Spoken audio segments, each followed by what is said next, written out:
Hey guys, what's up? It's Rain. I'm here to show you the 100% best game settings, controller settings, everything humanly possible you will need in order to have the ultimate performance here in Multiversus. Without further ado, let's dive straight into it right now. So first thing you're going to do, if you're on controller, you're on PC, whatever the heck, this is what the cursor looks like on controller.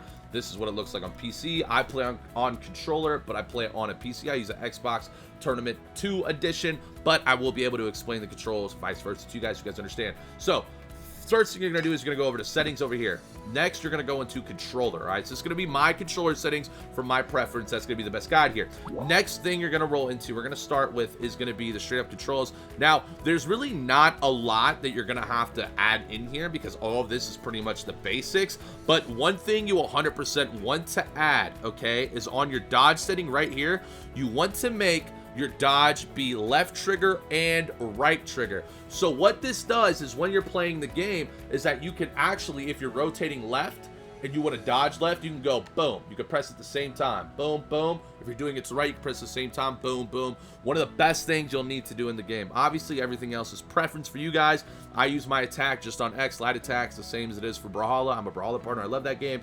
And then special is the Y. Same thing as Brawlhalla. Your A is going to be jump. And then your neutral attack is going to be X. And your neutral special is going to be LB. But to be honest, you don't even necessarily need these unless you aren't comfortable with just being able to press Y or just being able to press X single, because that's what this is. This is your neutral attack that you're able to do off the rip. Now, for all these other settings, everything else comes into preference. Vibration, I usually play with vibration on, just because it's something I've always used. A lot of people don't do that. It's going to be, it's going to be up to you guys, though, to choose. But then you're going to have your dead zone. So the one thing that I do got to tell you guys, I prefer 20% dead zone. I think that's like right around the sweet spot for this game if you play on controller, just because sometimes the input is so fast and so intense that it's almost borderline impossible to fully get your combos to come in perfectly. So this is going to come down to a little bit of preference. Definitely mess around with it, play with it in the lab, see what works for you to string your combos together.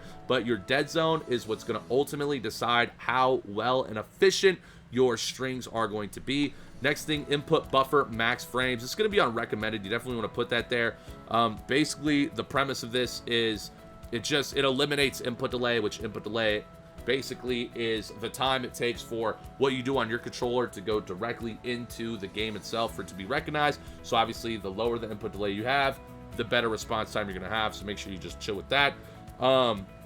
Everything else along those lines, I mean, it's pretty much straight up. The only last thing I'll tell you to do, if you guys grew up playing Smash like me, I recommend making the right stick use specials, not light attacks, because it'll give you more of that like C-stick feeling in Smash. If you ever use C-stick in Melee or even Ultimate, stuff like that too, that's kind of what I use it for, and I think it's very good for, maximizing KO confirm options when you're kind of in a moment, you're like, oh god, pop it real quick. So that's going to wrap it up on controls. Next, we're going to dive into the second most important one, is going to be the interface. Now, you're going to notice my interface is going to look a lot different than all of yours, and there's a reason behind because I've already changed mine, but for the gist of it, I'll kind of dive into what it should look like for you guys. So this is recommended, yada, yada, yada, yada. Okay, I'm going to tell you guys why you don't want to do recommended, and here's why. So you're going to go to custom, then immediately you're going to move this scoreboard positioning. You want to move this to the bottom, right? This will make sure that no aerial combos, nothing you're doing, you're not going to have to deal with anything in the way of all the attacks you're getting out through the aerial of the map. Obviously, a lot of the game, especially in 2s, takes place in the sky above, and you're looking for combos to confirm KOs. So you don't want anything in the way of your line of sight at the top of the map. You want to put that on the bottom. Next thing is you're going to have damage position, okay? You want to make sure that you have the damage positioning on the scoreboard. Again, you want to have as little stuff that is representing what is currently going on that is taking up your main gameplay frame of the screen as well. So make sure you have that on scoreboard too. Your cooldown position, though, this is dealer's choice. You can do scoreboard or you can do player. Personally, I like to keep mine on player because I feel like it's a lot easier to kind of tell in real time. Like, okay, Harley Quinn has her down Y down, right? Where she pulls out that box, stuff pops up, yada, yada. I like to keep mine on player. You can also do both, but ultimately, I think player is the best for the situation. Next one's going to be player name position. Put that on the scoreboard. Get that out of there. The only thing that you need to see whatsoever here is cooldowns. That's it. Damage percentage you can see right there, which lets you know for KO confirm options. But besides that, that's literally the only thing that you need, is to know what moves they have on cooldown, so that way you know if they're going to be coming out. Next thing, your color. This comes down to preference. Personally, I like using the neon green. I think it stands out the most between all the maps combined. Obviously, you can use whatever you want. Even the purple's pretty good as seeing too. But if you're colorblind, you know, this is where it gets a little tough. If you're colorblind, I would probably go with probably the darkest purple here, or I would go with the dark, like pink magenta kind of thing here. So, you know, it's going to be a little bit easier for you too. But I like to stick in the green. Allied team color, enemy team color. This is fine. You leave on this blue and red, pretty much diversions too. And then you want to show your outline, show ally outline, enemy outline, character use team colors. You're going to turn off. You're going to turn off your I'm sorry, not this. You're going to turn on your frame rate. This is big. So you're definitely going to turn this on. This gives you an FPS counter in the top right here. You're going to see mine pop up here shortly. I just removed it. It'll pop up here in a minute. This will tell you how many frames per second you're getting in the matchup, which obviously the more frames you're getting, the higher at the rate which your game is loading, which means that you're going to be able to string together moves, yada yada, all that stuff at a much higher level. Make sure y'all check that out.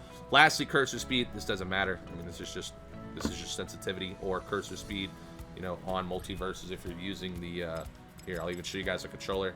So there you go, moves real fast. It really doesn't matter. It doesn't make a difference. Last, certainly not least, you're going to go into music. I have my music all the way down to 1. I think the music's really good in the game. I like the music a lot in the game. It just can be very overwhelmingly loud, especially if you use headphones rather than have sound coming out of your TV. So that's pretty much the only thing you're going to have. They also have a dope streamer mode, which hides your name, but and gets rid of copyright music, so you can't get, you know, in trouble for it. So make sure if you need to, put this on, especially for any videos you're doing. But a little bit of a loophole, you're making YouTube videos, you're streaming, if you have the music down to 1, it actually is under the basically the decibels, where Twitch or YouTube won't actually catch the music being playing as copyrighted. It's a little bit of a sneak attack for you there. Last, really not least, graphics. All right, so this is pretty much, you're going to be able to have everything on you need to have on. The only thing you don't want to have on is that you want VSync off.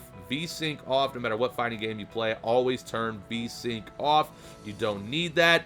As far as like quality presets, all that jazz, just come down here and put auto detect. They did a fantastic job at putting this on for the system. It shows you how well certain things work like that. It'll manually put on vertical sync though. Just make sure you turn off vertical sync. But besides that, you're good to go. You're good to go. That's going to wrap up everything, and it should give you the best overall controls for Multiversus. So that's gonna wrap it up for this video. If you like this content, make sure to check out all my other videos, man. I'm uploading videos every single day, 7 days a week. TikTok, YouTube, you name it. If you got any value whatsoever, all I ask that you please subscribe to the channel, as it helps out a ton to continue to grow. Comment a video down below you want me to do next, and I'll see y'all next time. Stay lit. Peace.